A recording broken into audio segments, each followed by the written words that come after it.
11. Apocalipsis 11, solo para recordarte, estamos estudiando sobre el evento profético más importante, que es el día del Señor.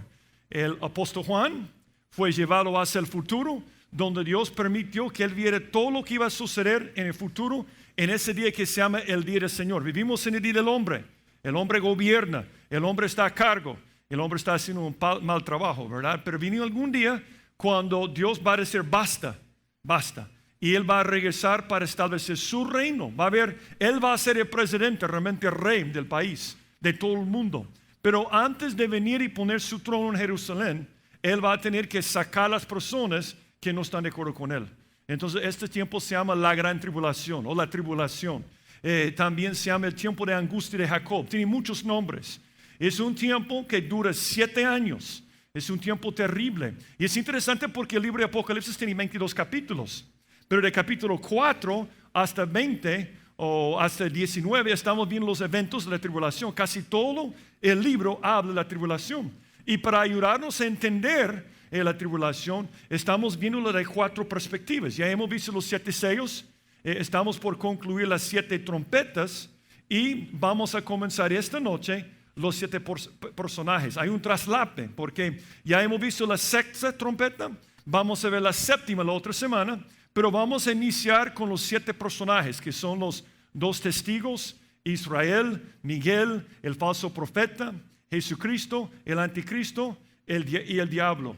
7 personajes muy importantes para entender este drama que se llama el Apocalipsis. Ahora, esta noche vamos a comenzar con los 2 testigos. Yo quiero pedirles que abran sus Biblias al libro de Apocalipsis capítulo 11. Quiero decir algo sobre los 2 testigos, algo que nos enseña a nosotros, porque vamos a tratar de sacar una aplicación para nuestras vidas. Aunque lo que vamos a ver esta noche va a suceder en el futuro, vamos a sacar una aplicación para nosotros. Y lo que yo veo aquí es que aún en medio de la tribulación, cuando hay muchos problemas, Dios siempre tiene sus testigos. Él siempre deja a alguien importante para que pueda dar testimonio. Aún en el momento más oscuro de la historia, hay 2 testigos. Y yo creo que muchas veces nos preguntamos por qué estamos donde estamos, por qué no podemos ir a otro lugar, por qué venimos de tal lugar. Y si tú eres un creyente, un hijo de Dios, es porque Dios quiere que tú seas un testigo como ellos. Uno de mis héroes de la historia es un hombre que se encontró en el barco o buque Titanic o Titánico, como tú quieres llamarlo. Es muy interesante la historia. Muchos han visto la película, que tiene muy poco que ver con realmente lo que pasó. No estaban cantando y no estaban haciendo todo esto. Pero en este momento algo sucedió tremendo con un señor que se llama John Harper. Yo no sé cuántos se acuerdan de la película, que en la película cuando estaba hundiéndose el barco, había un hombre sobre la cubierta que estaba predicando a la gente. En la película lo presentan como un loco porque eso es lo que hace Hollywood, ¿verdad? Pero realmente había un hombre que su historia es increíble y me hace pensar lo que vamos a ver esta noche. Esa es mi premisa. Cuando hay tribulación, cuando hay crisis, Dios siempre deja sus testigos. Y voy a leer la historia de este hombre que está aquí con su única hija. Es un pastor que era viudo. Se llama John Harper. Y esa es la historia. Dice, al no más darse cuenta que el Titánico se iba a hundir, John Harper, un pastor viudo, inmediatamente llevó a su hija a un salvavidas. Parece que nunca cruzó por su mente subirse también. Se agachó y besó a su hija, mirando sus ojos y diciéndole que le iba a ver de nuevo algún día. Las luces en el cielo de las bengalas reflejaban las lágrimas en su rostro cuando dio la vuelta y se dirigió a la multitud de gente desesperada en el barco que se hundía. Cuando la parte posterior de la nave comenzó a tambalearse hacia arriba, se dice que Harper estaba haciendo su camino a la cubierta gritando a toda la gente, mujeres, niños e inconversos, a los botes salvavidas. Fue solo minutos después que el Titánico comenzó a retumbarse en la profundidad. La mayoría de la gente pensaba que fue una explosión, pero en realidad la nave se estaba literalmente rompiéndose por la mitad. En este momento, mucha gente saltó de las cubiertas y en las aguas heladas y oscuras de abajo. John Harper fue uno de esas personas. Esa noche, 1528 personas se metieron en las aguas heladas. John Harper fue visto nadando frenéticamente la gente en el agua para llevarlos a fe en Jesús antes que la hipotermia se convirtiera en la fatalidad. Señor Harper nadó hasta un joven que se había subido a un pedazo de escombros. Le preguntó entre las respiraciones: ¿eres salvo, joven? El joven respondió que no lo era.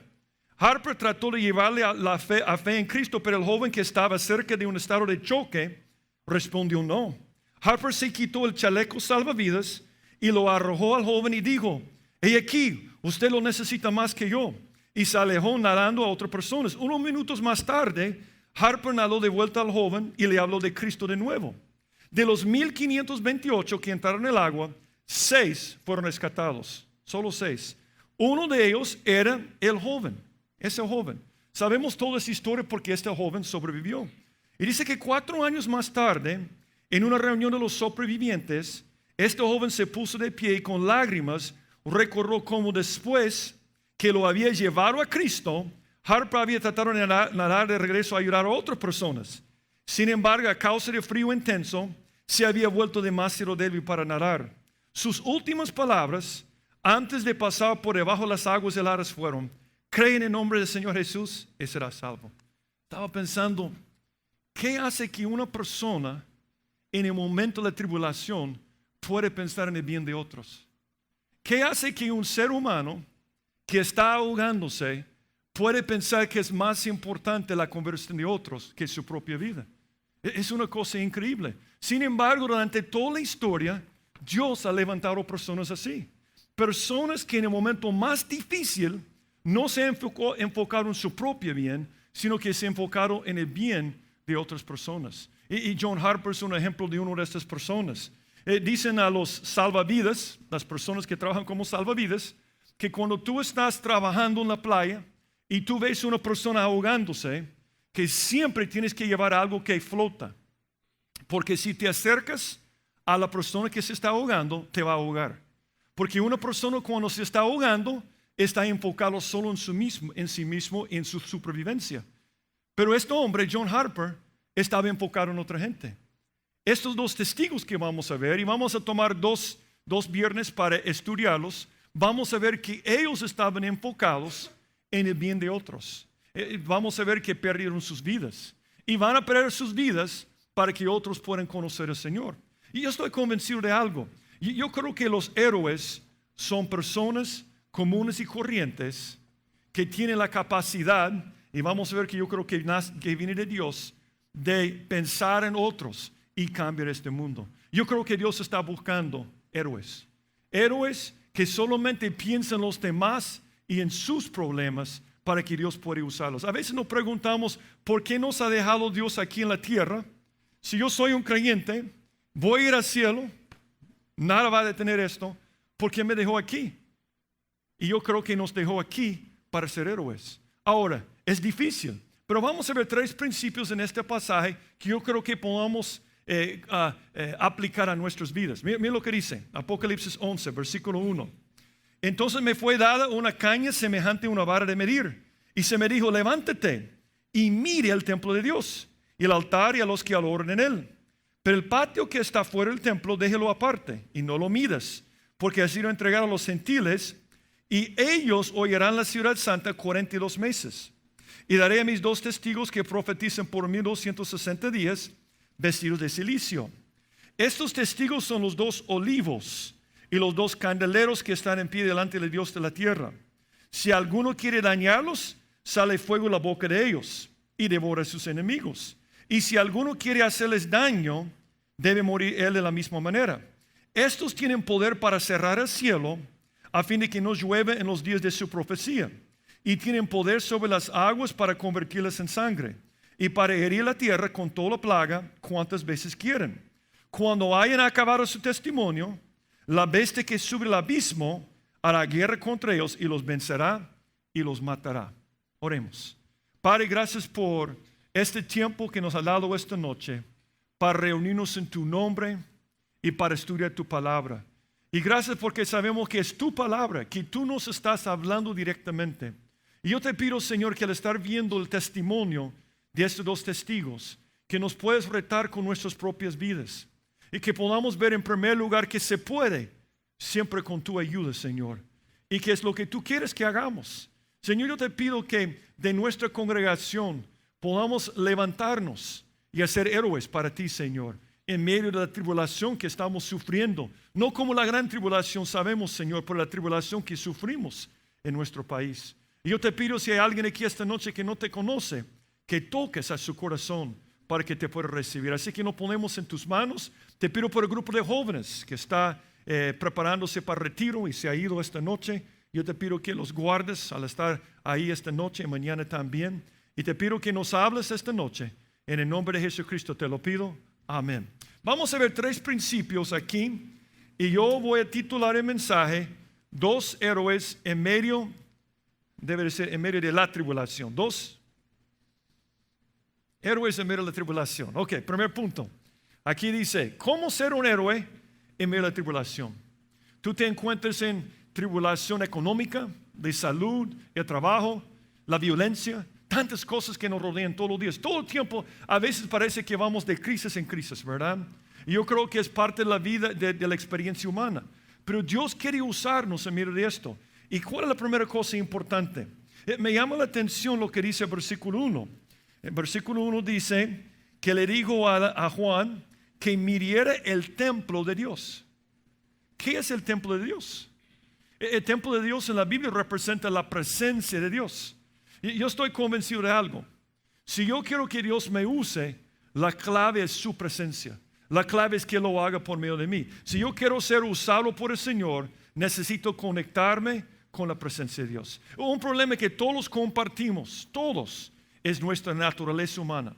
Y la naturaleza humana dice, no te preocupes por otros, preocúpate por ti mismo. Esa es la naturaleza humana. La naturaleza humana es que yo soy el centro del universo. Yo tengo que preocuparme por mí, por mis cosas. Entonces, cuando alguien habla de hacer algo de sacrificio para otra gente, suena como uno está hablando chino. Uno dice, ¿cómo voy a hacer esto? Es imposible.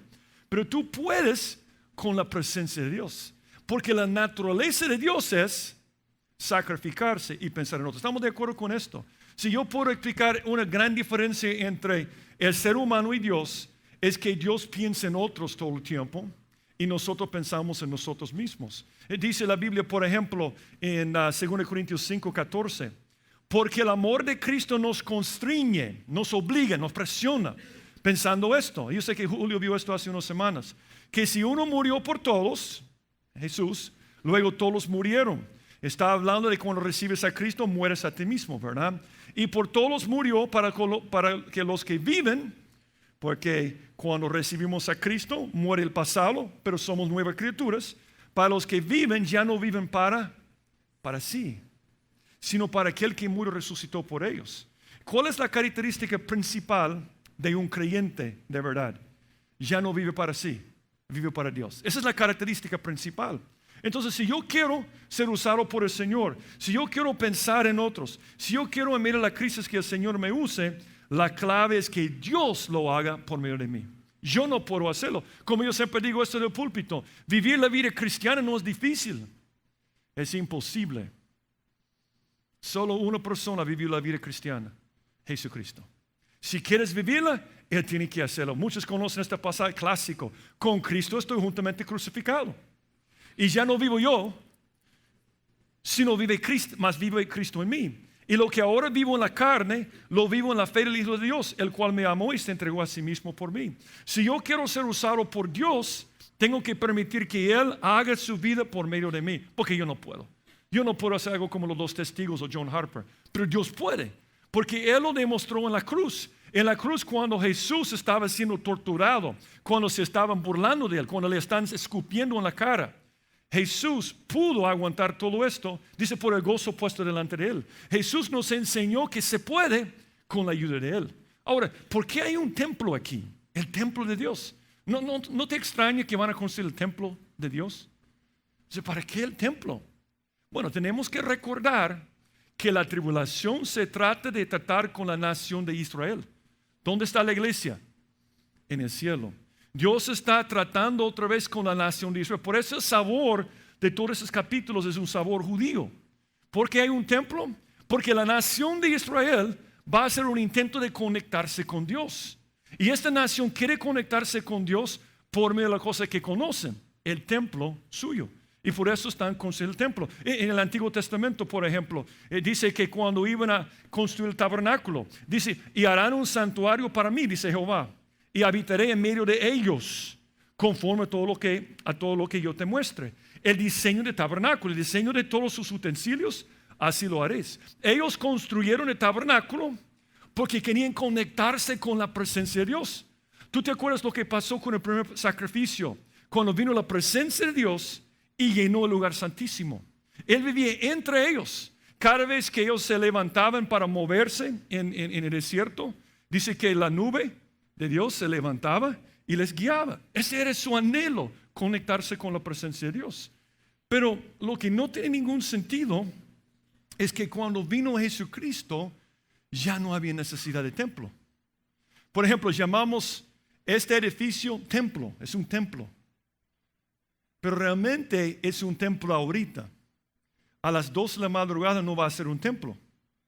Porque si está Gema y unos grillos, ellos no son creyentes, ¿verdad? Entonces, tiene que haber 2 o 3 congregados en su nombre. Ahí está Jesús entre ellos. Ese se vuelve el templo cuando nosotros llegamos aquí. Pero normalmente no es un templo. ¿Qué dice la Biblia sobre el templo? No está el pasaje, pero dice en 1 Corintios 3, 16, vosotros sois el templo de Dios. Y en 1 Corintios 6, cada uno es el templo del Espíritu Santo. El templo del Antiguo Testamento ya no existe porque nosotros somos el templo. Sin embargo, aquí dice que va a haber un templo. Y esa es una profecía improbable. Esa es una profecía casi imposible. De todas las profecías que vamos a ver en Apocalipsis, de todas las profecías que pudimos ver en Mateo 24, de 2 Timoteo 3, 1 Timoteo 4, todas las profecías, la profecía más improbable es un templo en Israel. Eso es increíble. ¿Por qué es tan increíble? Porque había un templo en el tiempo de Jesús. Pero ¿te acuerdas lo que dijo Jesús? Jesús estaba por última vez en el templo de ellos y había sacado los cambistas y todas las personas que estaban vendiendo. ¿Te acuerdas de esto? Entonces salió del templo para nunca regresar. Y dice que cuando salió con los discípulos, dice, cuando Jesús salió del templo y se iba, se acercaron sus discípulos para mostrar los edificios del templo. Respondiendo él, Jesús les dijo, y así era el templo. El templo ya no existe, pero ese es un modelo. Y puedes tener una idea de la altura de 3 personas si estuvieron aquí. Esa es la altura de las puertas. Ese es el lugar santo y santísimo. Y hacían los sacrificios aquí. Entonces, esto era la cosa más importante para los judíos. Entonces, Jesús sale, quizás por esta puerta o esta puerta. Entonces, los discípulos dicen, wow, qué barbaridad. Estaban admirando el templo. El templo tenía algunas piedras del tamaño de un contenedor de un furgón. ¿Lo viste? Un tráiler, un furgón, la parte de atrás. Algunas piedras de ese tamaño. Entonces estaban viendo una de las maravillas. ¡Qué barbaridad este templo! Entonces mira lo que dijo Jesús después de esto. Jesús dijo, ¿veis todo esto? De cierto os digo que no quedará aquí piedra sobre piedra que no sea derribada. Era una predicción imposible. Porque ¿cómo es que va a ser tan destruido que ni una piedra como tamaño de un furgón quiere sobre otra piedra? Pero se cumplió. Porque en el año 70 después de Cristo, el general Tito, que era un emperador después de los romanos, sitió la ciudad. Y durante ese sitio dice que hubo un incendio en el lugar santo y santísimo. Y todo se quemó y derritió a todo el oro. El oro fluía por las grietas de las piedras. ¿Sabe lo que hicieron los soldados en su avaricia? Quitaron cada piedra. Y no quedó ni siquiera una piedra sobre otra piedra. Entonces dice, ok, ¿por qué no reconstruyeron? Es interesante que durante los años un famoso emperador Juliano el Apóstata, así se llamaba, solo para molestar a los cristianos, iba a reconstruir el templo. Y ellos dijeron, no se puede reconstruir el templo hasta que Dios diga. Y según la historia, cuando comenzaron a reconstruir el templo, hubo un terremoto. O sea, Dios no quería que fuera reconstruido. Pero Dios hizo otra cosa para que fuera imposible reconstruir el templo. Él hizo una cosa increíble. Y voy a decir algo sobre el templo, antes de hablar de lo que está pasando hoy en día. El templo es todo para el judío. Su anhelo es reconstruir el templo. Esa es la cosa más importante. Aquí está, por ejemplo, una cita. Como el ombligo es colocado en el centro del cuerpo humano, así es la tierra de Israel, el ombligo del mundo, situado en el centro del mundo. Y Jerusalén en el centro de la tierra de Israel. Y el santuario, que es el templo, en el centro de Jerusalén. Y el lugar santísimo en el centro del santuario. El lugar santísimo es donde estaba la presencia de Dios. Y el arca en el centro del lugar santísimo. Y la piedra de fundamento ante el lugar santísimo, porque de ella fue fundada el mundo. Estamos hablando que para los israelitas ahora su anhelo sobre todas las cosas es construir el templo.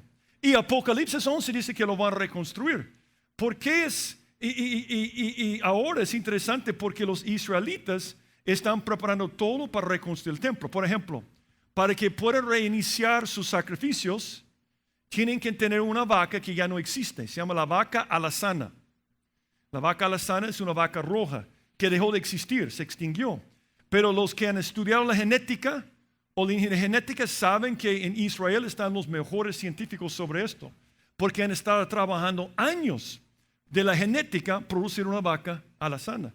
Y lo hicieron en 97. Ahora tienen ganado allá de vacas alazanas porque están preparándose para que puedan reinstituir los sacrificios, porque ellos quieren reconstruir el templo. Es interesante que también hace unos años, 2004, ellos tuvieron una reunión de Sanedrín por primera vez, desde el tiempo después de Cristo. Eso es era un video, por eso no está muy nítida la imagen, pero ese es un video de la primera reunión de Sanedrín después de 1800 y pico años. Entonces, en Israel ahora, su anhelo reconstruir el templo. ¿Por qué? Anhelan conectarse con la presencia de Dios. Ese es su anhelo. Ellos quieren hacer esto. Está el Sanedrín. Yo he leído muchos artículos. Hay un seminario que se llama de Ataret Kohanim, que significa la gloria de los sacerdotes. Y dicen que ahora están capacitando a los sacerdotes y levitas de cómo hacer los sacrificios del Antiguo Testamento. Y también están haciendo los utensilios del templo, preparando todo. Una cosa increíble. Pero hay un problema grandísimo. Un problema grave para que reconstruyan el templo. Y aquí está el problema. Vas a ver en esta imagen aquí.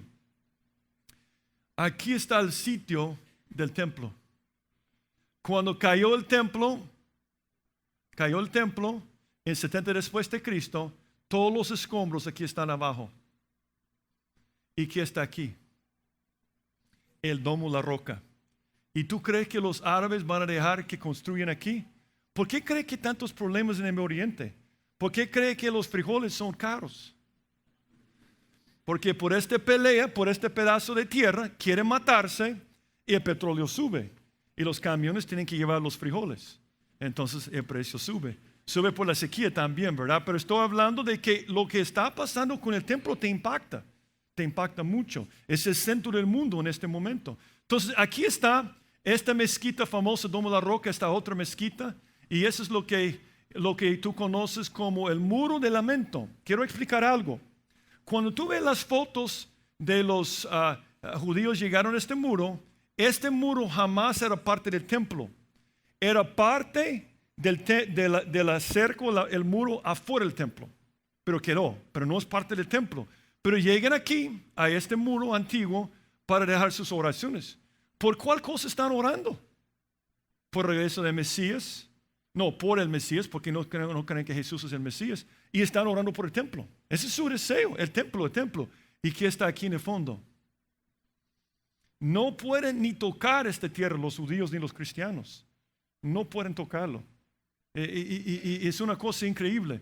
Veamos algunas citas de algunos de los musulmanes, lo que ellos dicen sobre este proyecto. Por ejemplo, esa zona se llama el monte del templo, porque es el monte Moría, donde Abraham iba a sacrificar a Isaac, y después David compró este lugar. ¿Te acuerdas de la historia de la era de Araujo? Él compró este monte, entonces se llama el monte del templo.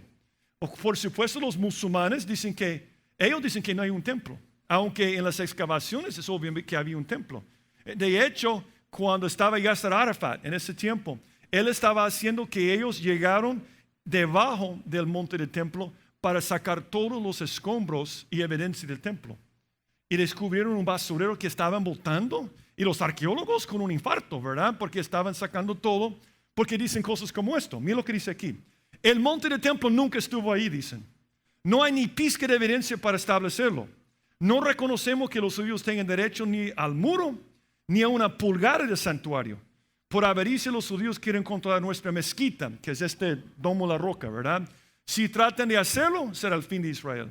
La ley islámica prohíbe cualquier soberanía que no sea musulmana sobre el área del Al-Aqsa, así se llama en árabe. Dice Sheikh Ikrima Sabri.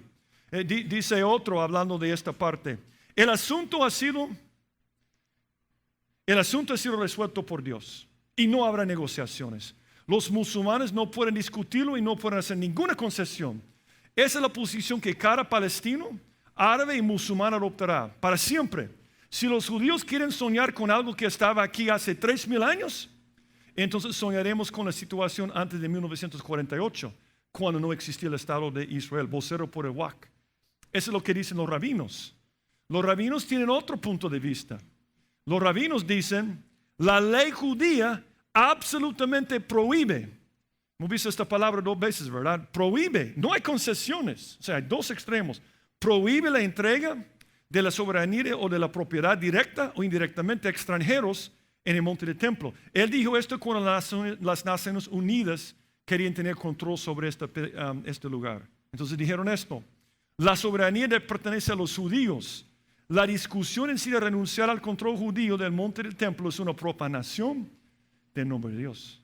Ahora, ¿por qué pongo estas citas? Porque yo quiero que entiendas que ahora es imposible reconstruir el templo. Sin embargo, ¿qué dice la profecía? Ahí está el templo. Es increíble porque no solamente está el templo. Mira lo que dice en capítulo 11, versículo 1. Dice, entonces me fue dada una caña semejante a una vara de medir y se me dijo, levántate y mire el templo de Dios. ¿Y qué dice después? Y al altar y a los que adoran en él.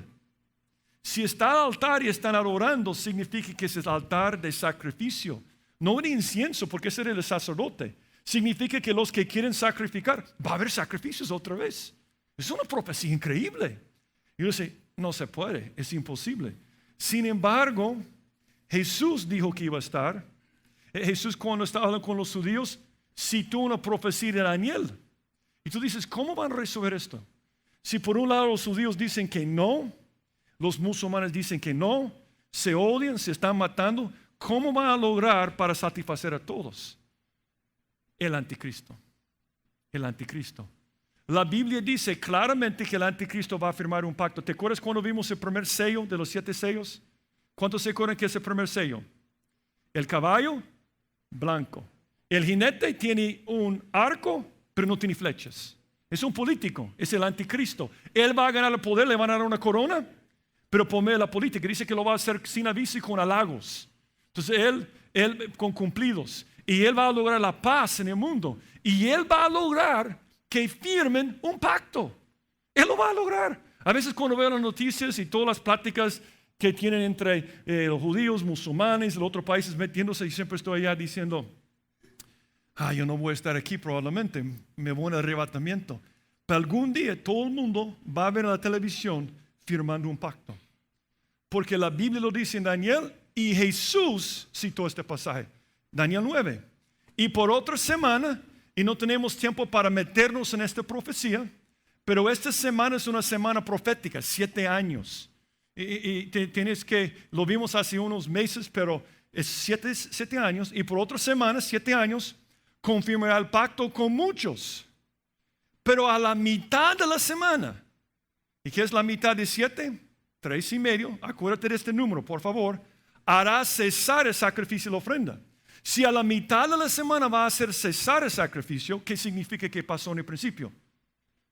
¿Están de acuerdo conmigo, verdad? Que va a haber sacrificios y ofrenda. Después, con la muchedumbre de las abominaciones, vendrá el desolador hasta que venga la consumación y lo que está determinado se derrame sobre el desolador. ¿Cuál es la abominación? Jesús citó este pasaje. Para Jesús era muy importante hablar de esto. Pablo habló de esto. La Biblia enseña claramente que van a construir el templo de Dios con el intento de conectarse con Dios, pero no van a conectarse con Dios, porque el anticristo va a supervisar su construcción para hacer una abominación tremenda. ¿Cuál es la abominación del anticristo? Pablo lo dice aquí. El cual se opone, el contexto es el anticristo, y se levanta contra todo lo que se llama Dios o su objeto de culto, tanto que se sienta ¿dónde? En el templo de Dios, como Dios haciéndose pasar por Dios. En unas semanas vamos a ver Apocalipsis 13, donde dice que el falso profeta va a ser una imagen del anticristo, la va a colocar en el lugar santísimo y todo el mundo le va a adorar. Es una abominación terrible. Mira lo que dijo Jesús.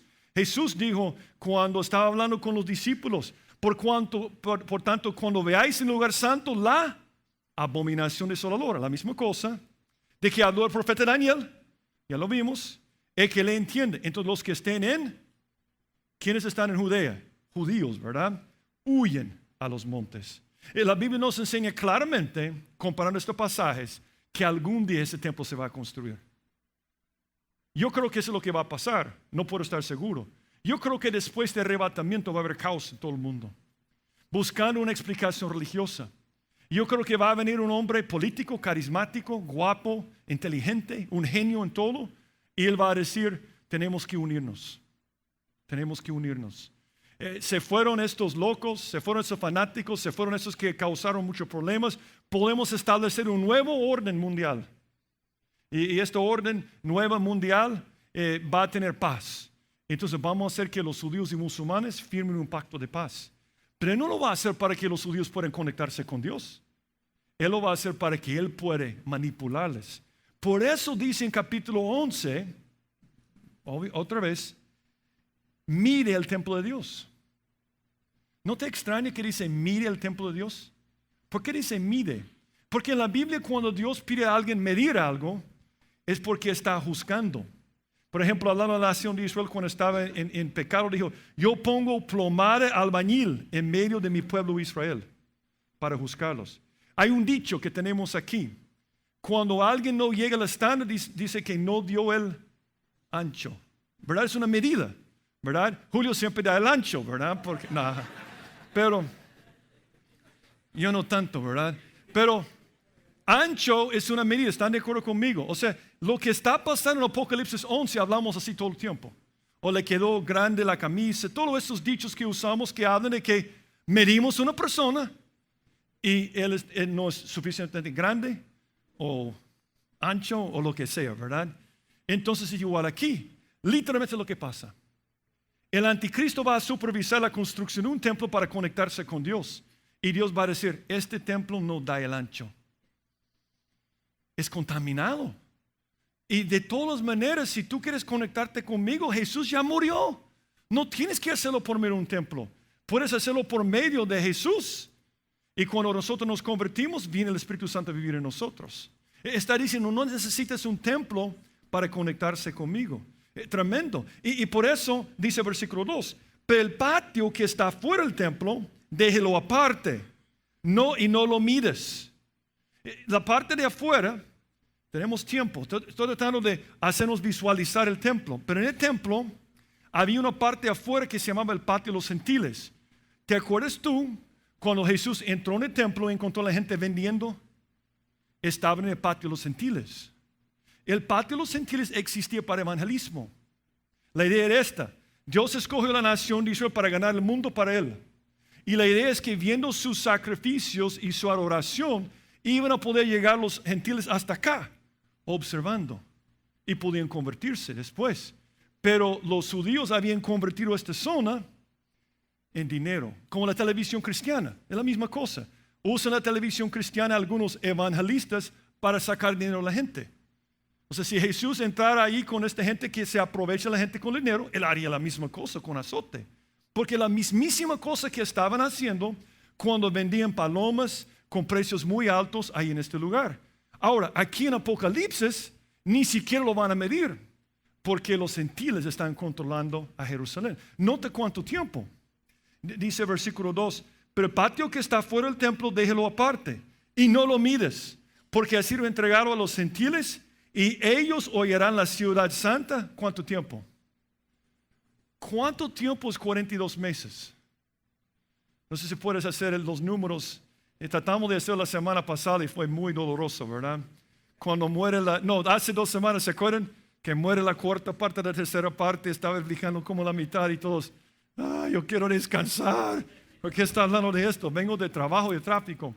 Pero aquí, 42 meses, si tú tienes un año de 12 meses, 3 años son 36. Más 6 meses, 3 años y medio. Nota lo que dice el versículo 3. Y daré a mis 2 testigos que profeticen 1260 días.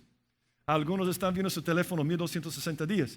Pero no puedes dividirlo entre 365 días.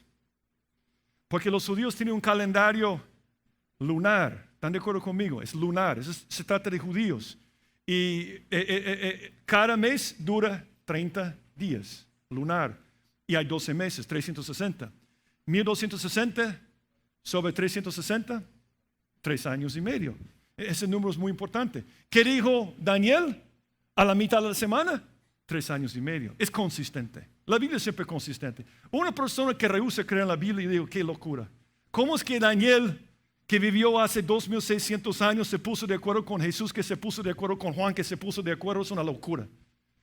2 hermanos no pueden ponerse de acuerdo si ven la misma cosa. ¿Cómo es que todos se pusieron de acuerdo? Miren aquí. La mitad de una semana es 3 años y medio. 42 meses, 1260 días. En unas semanas vamos a ver esto. Tiempo, 1, tiempos más 2 y la mitad de un tiempo. Este periodo es muy importante. Es la última mitad de la tribulación. ¿Qué estoy diciendo? La Biblia enseña claramente que después del arrebatamiento, el anticristo saldrá como un jinete de caballo blanco, como el caballero salvando la damisela, ¿verdad? Viene el anticristo, resuelve los problemas, van a firmar pactos de paz, pero después de este tiempo, todo cambia. De hecho, ¿cómo se llama el anticristo después de 3 años y medio? La bestia. La bestia. Todo cambia. Es un engaño. Él está engañándoles.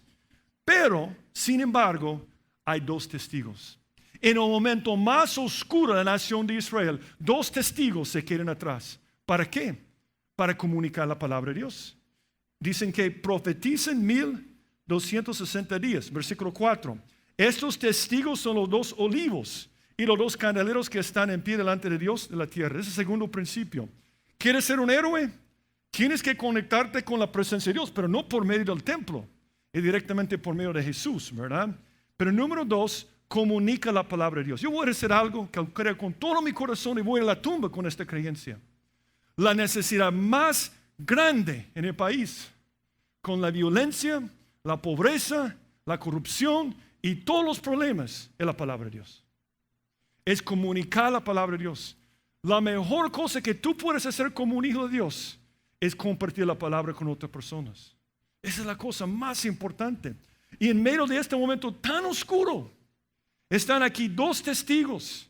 En vez de huir, se quedan en la crisis comunicando la palabra de Dios.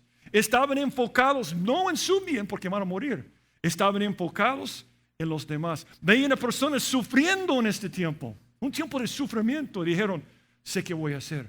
Voy a predicar o comunicar la palabra de Dios. Ahora, ¿cuáles son los requisitos para comunicar la palabra de Dios? Porque yo creo que ahora podemos aplicar esto directamente a nuestra realidad. Porque dice que son 2 testigos. Pero la Biblia dice que nosotros que hemos recibido a Cristo somos testigos. Y aunque no vamos a tener el poder de ellos, debemos aprender de ellos. ¿Cuáles son los requisitos para comunicar la palabra? Algunas personas me dicen, pero hermano, yo no he estudiado. Hermano, no he sido creyente mucho tiempo. No soy pastor. Eso no tiene nada que ver con los requisitos. Primer requisito para comunicar la palabra de Dios es ser un testigo. Dice que son 2 testigos. Los 2 testigos. Si tú quieres comunicar la palabra, tienes que ser un testigo. ¿Qué es un testigo? Yo creo que es una palabra que no usamos mucho por un grupo que se llama los testigos de Jehová. De hecho, yo me acuerdo una vez que me visitaron los testigos de Jehová y dijeron, y yo dije, ¿de dónde vienen? Somos los testigos de Jehová. Y yo dije, yo también. Yo soy un testigo de Jehová verdadero, ¿verdad? y se molestaron. Después que expliqué que Jesús es Jehová, ¿verdad? Pero los testigos de Jehová a veces hacen que no usemos estos términos. Han robado un término bíblico. Mira lo que dice la Biblia sobre un testigo. Persona que da testimonio de algo o lo atestigua.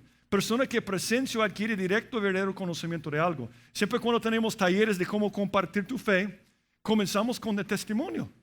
Si tú quieres hablar con otros de la palabra, comienza con tu testimonio. Y si tú eres creyente, tienes un testimonio. ¿Cómo funciona el testimonio? Lo que yo era antes, cómo me convertí y lo que soy ahora. Pero yo no tengo ese testimonio. Entonces no eres creyente. Cada creyente tiene un testimonio. Y si tú eres un hijo de Dios, tienes este testimonio que debes compartir con otras personas. Dice Hechos capítulo 1:8, pero recibiréis poder, hablando a cristianos, cuando haya venido sobre vosotros el Espíritu Santo. Esa es una profecía de Pentecostés. Y me seréis testigos. Note que no hay una alternativa. No es que alguien dice, hey, yo quiero recibir a Cristo, pero no voy a ser un testigo. Todos somos testigos. Algunos son buenos y algunos son malos. Pero si has recibido a Cristo, eres un testigo en tu lugar de trabajo. Eres un testigo en tu lugar de estudio. Eres un testigo en tu casa. No tienes alternativa. Porque cuando recibiste a Cristo, vino el poder del Espíritu Santo para darte el poder para testificar de Jesucristo. Ese es tu propósito. Entonces, el primer requisito es testificar o ser testigo. Pero nota lo que dice a los dos testigos en versículo 3. Y daré a mis dos testigos que profeticen. Segundo requisito. Para comunicar la palabra, tú tienes que profetizar. Tienes que profetizar. Ahora, antes que algunos llaman a Julio, estén mandando textos de WhatsApp a Julio ahorita, que qué pasó con Steve, se ha pelado, dice que todos tenemos que profetizar. Déjenme explicar lo que significa profetizar en la Biblia. Todos aquí creen que profetizar significa predecir el futuro. ¿Dónde sacaste esta definición? De un amigo, de un grupo de personas. No de la Biblia seguramente. Porque en la Biblia profetizar significa otra cosa. Y yo voy a decir algo sobre profetizar. Si eres un hijo de Dios, debes estar profetizando. Si no estás profetizando, estás mal. Seguir el amor, dice Pablo, y procurar los dones espirituales, pero sobre todo, lo más importante, ¿qué? Profeticéis. ¿Estás profetizando? ¿Qué es profetizar? Para que no vean que es muy extraño. Hay muchos pasajes que dicen exactamente lo que vamos a ver aquí, pero yo no quiero aburrirlos con un montón de versículos. Ya lo hago suficiente, ¿verdad? Pero Ezequiel 13:2 dice, Hijo de hombre, profetiza contra los profetas de Israel que profetizan y de los que profetizan de su propio corazón. ¿Cómo va a profetizar Ezequiel? Oíd palabra de Jehová. Profetizar es hablar la palabra de Dios. El falso profeta habla de su corazón, ¿verdad? Él dice, yo tengo una visión, una profecía, que hay una persona aquí con un problema en el riñón y él se va a sanar si me manda $100. Eso es profetizar de mi corazón. Yo dije esto porque estaba en mi corazón. Yo puedo decir cualquier cosa de mi corazón. Pero la Biblia dice que hay que tener cuidado con esta gente. Cuando profetizamos no debe ser nuestro corazón, debe ser la palabra de Dios siempre. En el Antiguo Testamento había profetas. Y los profetas eran especiales porque no teníamos la Biblia escrita. Entonces había personas, profetas y profetisas, que directamente Dios hablaba a ellos y ellos hablaban al pueblo. Pero la Biblia está escrita. No hay nada que agregar. Entonces cuando tú profetizas, estás tomando la palabra de profecía para compartir con otros. Ahora, ¿por qué entonces cree la gente que profetizar es predecir el futuro? Porque una cuarta parte de la Biblia es predicción del futuro. Si compartes la palabra de Dios, vas a predecir el futuro todo el tiempo, lo que estamos haciendo ahora. Pero profetizar siempre 100% en la Biblia es proclamar la palabra de Dios. Y cada creyente debe hacerlo, sobre todo, compartir la palabra de Dios. Mira lo que dice 1 Corintios 14:3. Dice, pero el que profetiza, habla a los hombres para predicción. No dice esto. Edificación, exhortación y consolación. Yo estaba pensando algo. Cuando alguien está en tribulación, cuando alguien está en angustia, cuando alguien está afligido, ¿qué necesita? Consolación. Comunicar la palabra de Dios. Hay tanta gente sufriendo ahora y necesita que un héroe llegue y comunique la palabra de Dios para consolar, edificar y exhortar. Necesitamos más personas que profeticen. Pero la tercera cosa es sumamente importante. Dice el versículo 4, esos testigos son 2 olivos y los 2 candeleros que están en pie delante de Dios de la tierra. Candeleros, candeleros. Necesitamos ser candeleros. La luz, ¿verdad? ¿Sabe cuál es un problema con muchos que profetizan o comunican la palabra de Dios? Su testimonio visual no apoya su testimonio vocal. Ese es el problema. Muchos hablamos, pero no somos candeleros reflejando la luz de Dios. Y la queja más grande que oigo hoy en día cuando salimos a compartir el evangelio es que dicen, no, yo tengo un vecino, es un pastor, pero tiene otra mujer. Yo tengo un vecino que es un diácono y es un bolo, pega a su esposa. Y la gente dice, él profetiza, pero no es un candelero. Él no tiene la luz. La luz es importante. Y la Biblia lo dice en tantos lugares. Tú conoces todos estos pasajes, pero veamos uno por lo menos. Mateo 5:14, vosotros sois la luz del mundo. Una ciudad asentada sobre un monte no se puede esconder, ni se enciende una luz y se pone debajo de un almud, sino sobre el candelero, y alumbra a todos los que están en casa. Así alumbre vuestra luz delante de los hombres para que vean vuestras buenas obras. No lo que digas, lo que hagas. Y glorifiquen a vuestro Padre que está en los cielos. No solamente que comunico la palabra de Dios, que apoyo la palabra de Dios con mi testimonio. Y es interesante que dice aquí en versículo 4, esos son los 2 olivos y los 2 candeleros que están en pie delante de Dios en la tierra. Él está hablando de Zacarías 4. Vemos Zacarías 4 porque hay un pasaje aquí que tú conoces. Un pasaje que mucha gente cita, Zacarías 4:6. Pero yo quiero que veas el contexto. 2 candeleros y 2 olivos. Zacarías 4. Está la misma visión y te va a ayudar para entender esta visión. Zacarías 4, versículo 1. Volvió el ángel que hablaba conmigo y me despertó. Y Zacarías es el penúltimo libro del Antiguo Testamento, si estás buscándolo. Si encuentras Mateo 2 libros atrás. Y dice, versículo 2. Y me dijo, ¿qué ves?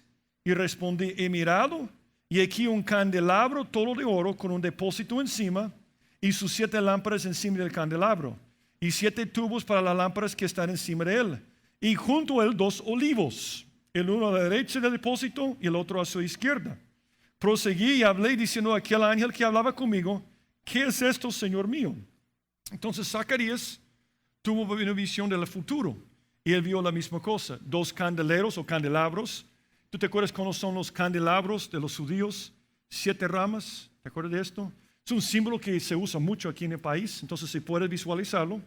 El trabajo del sacerdote era cuidar este candelero en el lugar santo. Cuando entraba el sacerdote tenía que iluminar el lugar con este minora, ¿verdad? Candelero, que tenía 7 brazos y tiene depósitos porque el combustible era el aceite. Ahora, ¿qué tipo de aceite? Aceite de olivo. La visión es esta. Él ve 2 candeleros porque es dar testimonio, lo que vimos aquí. Pero él ve a 2 olivos a la par del depósito porque ahí sale el aceite. Y el aceite te da el poder para iluminar. Y tú sabes que el aceite es un cuadro del Espíritu Santo. Lo que nos da el poder para hablar con otros, para dar un buen testimonio, es el Espíritu Santo. Alguien dice, pero hermano, yo no puedo vivir la vida cristiana. Yo sé que no puedes, pero el Espíritu Santo que vive en ti te da el poder para hacerlo. Entonces él tiene esta visión y mira lo que dice terminando el capítulo 4 de Zacarías. Y el ángel que hablaba conmigo respondió y me dijo, ¿no sabes qué es esto? Y dije, no, Señor mío. Entonces respondió y me habló diciendo, esa es palabra de Jehová a Zorobabel que dice, ¿y cuántos han escuchado esto? No con ejército, ni con fuerza, sino con mi espíritu, ha dicho Jehová de los ejércitos. Y eso nos lleva al último punto. Para ser un héroe, para ser usado por Dios, la clave es el poder de Dios. Y somos canales. Como dijo César al principio, existimos para glorificar a Dios siendo canales para expandir su reino. Último punto. Antes del último punto, solo quiero decir algo sobre la luz. Yo creo que muchas veces cuando alguien habla de alguien como los testigos o John Harper, cruza por nuestra mente, yo no puedo hacer esto, es demasiado grande. Y si tú crees así, no puedes hacerlo. O sea, la fe para creer que Dios puede cambiar el mundo está aquí. La fe para creer que me puede usar a mí está aquí. Yo me conozco, yo soy inútil. Entonces, cuando me usa para hacer algo, Dios es exaltado. Entonces, si tú dices, yo no puedo, estás comenzando bien. Ahí estás comenzando bien. Porque cuando lo hagas, Dios recibe la gloria. Yo leí la historia de un custodio de un faro. Es una historia verídica. Y dicen que una noche se enfermó, estaba muy enfermo el custodio, el hombre que estaba cuidando el faro. Entonces dicen que él fue a la cama, pero esta noche la maquinaria que hacía que girara la luz en la noche, porque tú sabes cómo funcionan los faros, tienen que girar para que los barcos no lleguen al otro lado o este lado. Entonces la maquinaria, no es que se trabó, no funcionaba. Entonces el hijo del custodio tenía 8 años. Y dicen que él subió en la parte de arriba y toda la noche, mientras su papá estaba demasiado enfermo, él sencillamente hacía para que girara la luz. Toda la noche es lo que hacía. Toda la noche. Y dicen que el día siguiente se dieron cuenta de lo que había pasado. Y dicen, qué tremendo esto, porque pasaron 2 barcos con 700 pasajeros. Si el niño de 8 años no hubiera sencillamente subido allá para dar la vuelta, hubieran muerto 700 personas. Yo creo que a veces lo que Dios necesita de nosotros es algo sencillo. A veces invitarles a la iglesia. A veces es solamente dar una porción de la Biblia a una persona. Es pasar tiempo con ellos. Es decir, estoy orando por ti. Son cosas sencillas donde la gente puede ver la luz en nosotros. Pero último punto, para terminar. Número 3. Canaliza el poder de Dios. Esa es la última cosa. A mí me llama la atención cómo termina este pasaje. Y esta va a servir como introducción la otra semana. En capítulos 11, 12 y 13 vamos a ir despacio. Porque hay mucha información. Demasiada información. Entonces vamos a ir despacio. Vamos a llegar hasta el versículo 6 nada más. Y esta última parte va a servir como introducción para la otra semana. Mira lo que dice el versículo 5.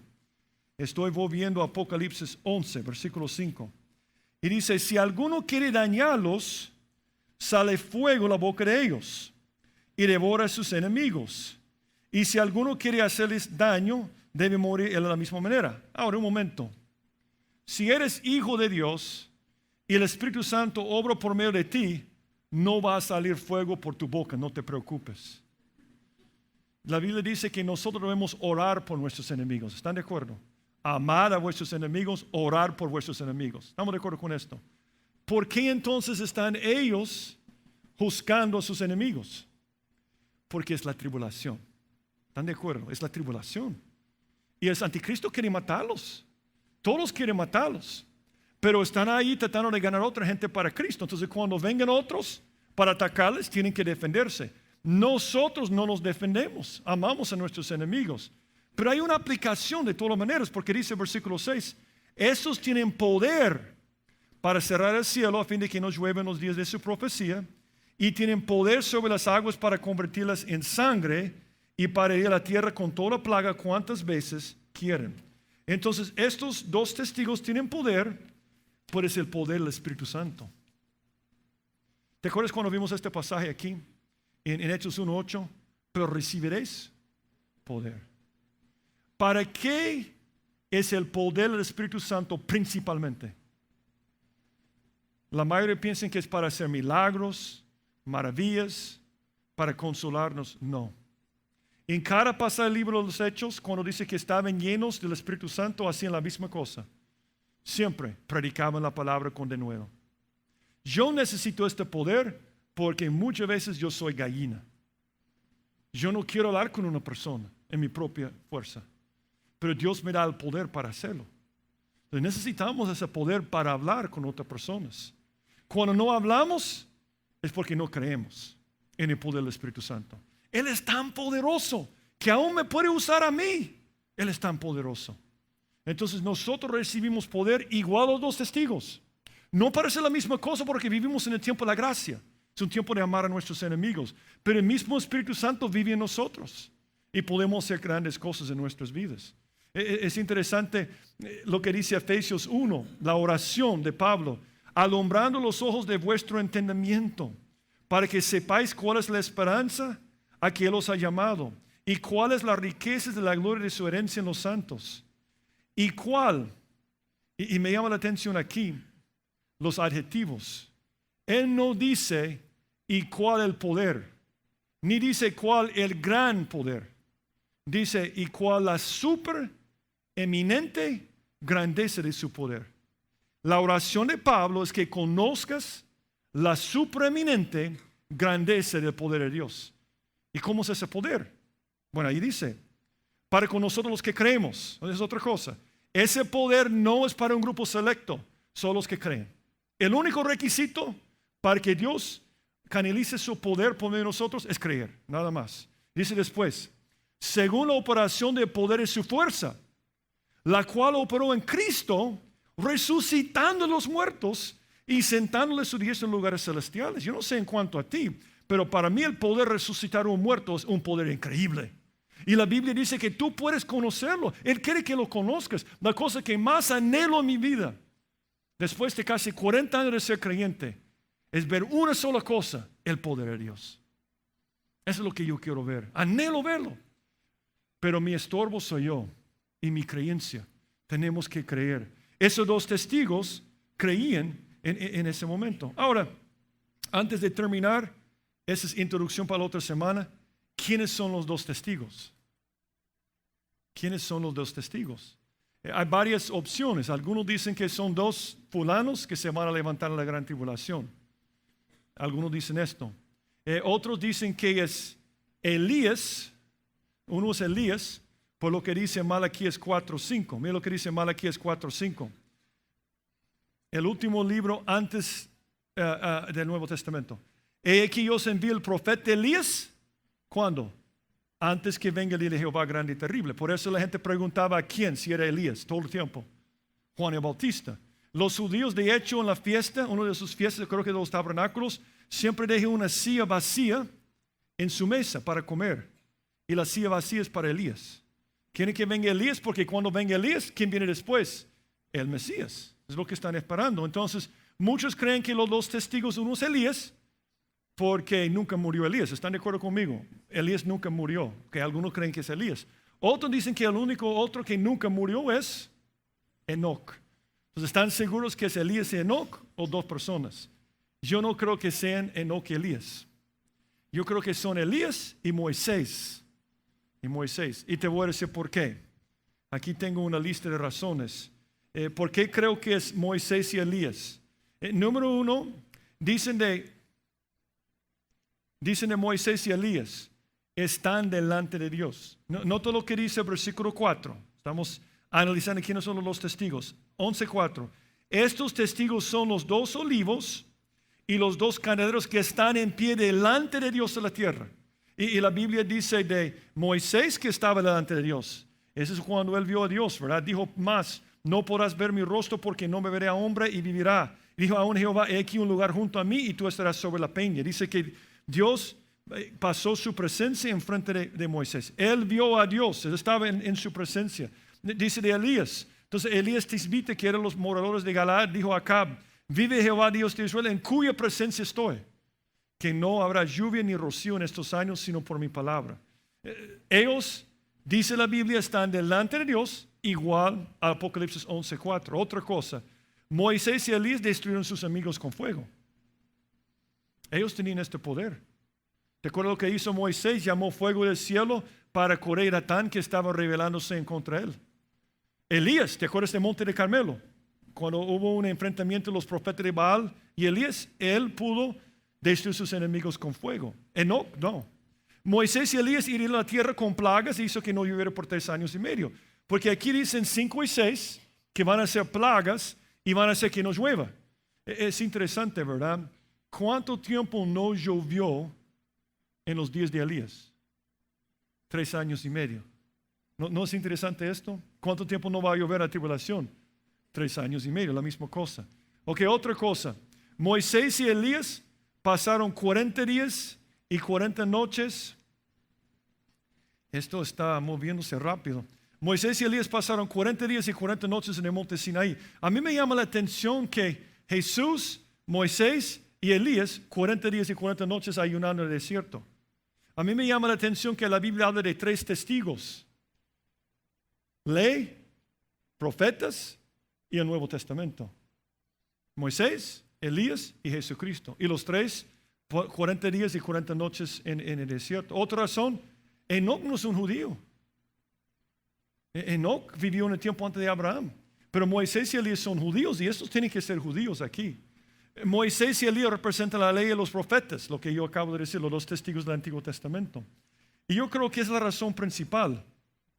Después, el monte de transfiguración. Algunas personas dicen, pero hermano, ¿cómo puede ser Moisés si ya murió? Y la Biblia dice que es establecido que el hombre muere una sola vez después de este juicio. ¿Cómo puede ser Moisés? Y yo siempre digo, el problema con Moisés no es si es un testigo o no es un testigo. El problema es que cómo llegó Moisés en el monte de transfiguración. ¿Están de acuerdo conmigo? Él está en el monte de transfiguración. Dice aquí en Mateo 17, 6 días después Jesús tomó a Pedro, a Jacobo y a Juan, su hermano, y los llevó aparte de un monte alto. Y se transfiguró entre ellos. En otras palabras, Jesús quería enseñarles su gloria. Él permitió que la gloria de ser Dios se transfigurara por medio de su piel. Y dice, resplandeció su rostro como el sol, y sus vestidos se hicieron blancos como la luz. Y aquí les aparecieron Moisés y Elías. Moisés había muerto. Yo no sé cómo es que aparece allá, pero a mí me extraña que dice en Judas que Satanás peleó con Miguel por su cuerpo. ¿No te extraña esto? Algo sucedió y no estoy seguro, quizás alguien aquí está seguro, pero Moisés murió, pelearon por el cuerpo en el monte de transfiguración, Moisés y Elías. Y yo creo que son los 2 testigos, por eso. Y yo creo que ellos están dando el testimonio. Ahora tú dices, pero yo no puedo ser como ellos. Pero si tú estudias la vida de Moisés y Elías, son más como nosotros. Dice en Santiago que Elías tenía pasiones igual a nosotros. Moisés fracasó 80 años. Sus primeros 80 años fueron un fracaso. Si tú no tienes 80 años, todavía hay tiempo. ¿Verdad? O sea, a veces vemos a estas personas, yo no puedo ser como ellos. Tú puedes ser como ellos. No por ti, por él. ¿Te acuerdas cuando Julio vio esto hace unos días? Y yo termino con esto. Dice, pero tenemos este tesoro, el evangelio, la palabra, ¿en qué? Vasos de barro. No somos nada. Somos rompibles, quebrables, quebrantables. O sea, nos quebramos. ¿Para qué? O sea, ¿por qué ha escogido Dios a un inútil como Steve? ¿Por qué? Porque cuando yo hago algo para el Señor, la excelencia de poder será de quién? De Él y no de nosotros. Y yo voy a hablar a los 2 testigos para que veamos lo que va a pasar en la tribulación, pero hay una aplicación para nosotros. Podemos ser como ellos a otro nivel, siempre y cuando nos conectamos con Él, Él hace la obra. Comunicamos la palabra, profetizamos y Dios hace su poder por medio de nosotros. Vamos a ver la otra semana que van a morir, pero van a ser resucitados. De hecho, vamos a ver algo rarísimo la otra semana. El único pasaje en la Biblia donde intercambian regalos como la Navidad. Vamos a ver la Navidad satánica la otra semana. Pero el título del mensaje, de tragedia a triunfo. Va a ser algo muy bueno, ¿verdad? Oremos. Padre, gracias por tu palabra y por lo que hemos aprendido esta noche. Y Señor, estamos tan contentos, tan alegres, que siempre dejes a alguien que puede dar testimonio en medio de la tribulación. Y sabemos que vivimos en días que son muy difíciles. Hay mucha gente sufriendo, hay mucha gente con temor y necesitan que llegue una persona para darles consolación, exhortación, edificación.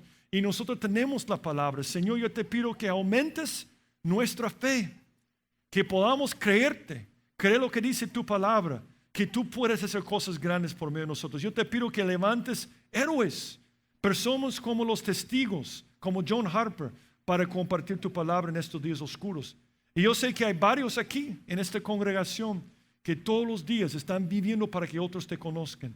Pero yo te pido que nos recuerdes la importancia y la razón por la cual vivimos en este mundo, que es para otras personas. Danos la fe, Señor. Danos el amor, Señor, para hacer estas cosas. Y yo te pido, si hay alguien aquí que no te conoce, quizás hay una persona que nunca se ha conectado contigo, Señor, yo te pido que toques a su corazón. En el nombre de Jesucristo te lo pido.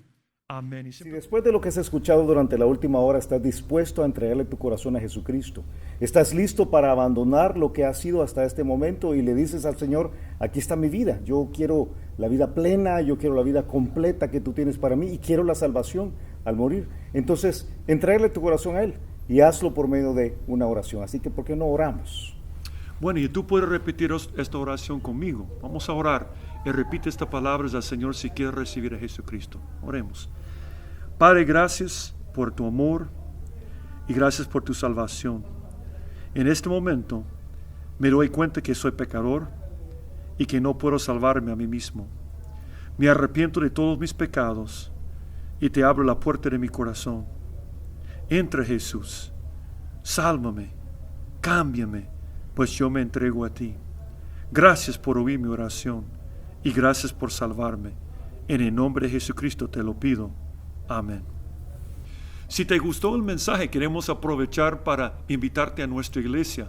Aquí puedes aprender más acerca de Dios, más acerca de los planes que tiene para ti también. Así que ven a la iglesia donde puedes aprender más acerca de la Biblia. Será para nosotros un placer recibirte en el Campus Miralvalle, en Crown Plaza, en Lourdes o en Apopa. Y si vienes porque has visto una de estos videos, y yo te pido que te presentes con nosotros, que nos busques a cualquiera de los dos al final de los cultos y con mucho gusto te vamos a recibir. Que Dios te bendiga.